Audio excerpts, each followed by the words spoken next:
नमस्कार किसान भाइयों। आज आपको हम बताएंगे कि सरसों में अच्छा उत्पादन कैसे लें।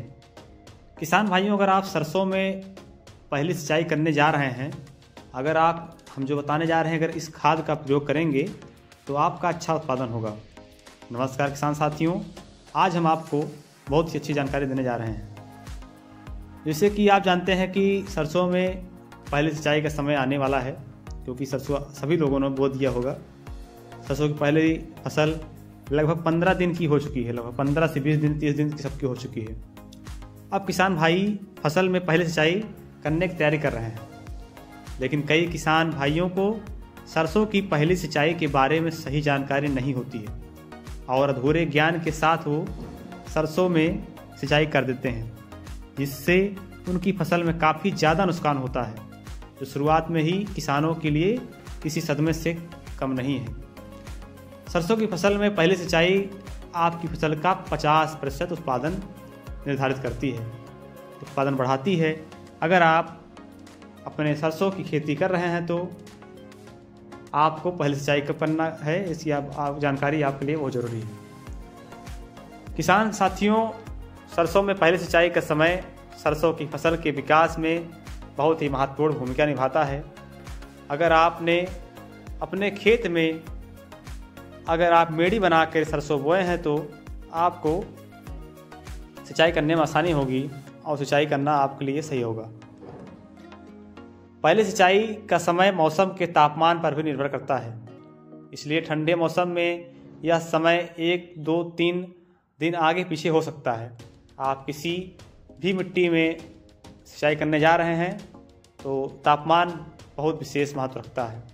यदि आपको लगे कि आपके खेत में नमी की मात्रा घट रही है, उसके कारण आपके पौधे मरने लगे हैं, तो आपको बिना सोचे समझे, बिना किसी सलाह लिए, बिना कुछ करे, अगर आपको उस खेत में नमी कम दिख रही है तो आपको किसान भाइयों पहले सिंचाई कर देनी है।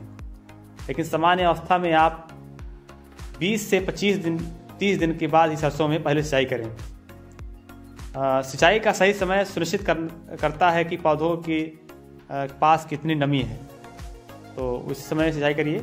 और कौन सा खाद डालना है, तो सरसों की फसल में सही प्रकार की मात्रा में फर्टिलाइज़र का उपयोग करना फसल की वृद्धि और विकास के लिए बहुत ही अच्छा रहता है। तो डाई अमोनियम फास्फेट इस फसल के लिए बहुत महत्वपूर्ण होता है। तो आप DAP का 1 बैग प्रति एकड़ हिसाब से बेसल डोज के रूप में आप डाल सकते हैं। परंतु इस साल DAP की कमी के कारण किसान विकल्प के रूप में सिंगल सुपर फास्फेट का भी उपयोग कर सकते हैं, माइक्रोराइजा जैसे उर्वरकों का भी उपयोग कर सकते हैं। और यही सब चीज़ें हैं दोस्तों जो कि आपकी सरसों का उत्पादन बहुत ज़्यादा बढ़ा देंगी। यूरिया पौधों में हरेपन को बढ़ाता है, और सल्फर किसान भाइयों बहुत ज़रूरी है। सल्फर जो है वो आपकी फसल में तेल की मात्रा बढ़ाएगा, इससे आपकी उपज अच्छी होगी।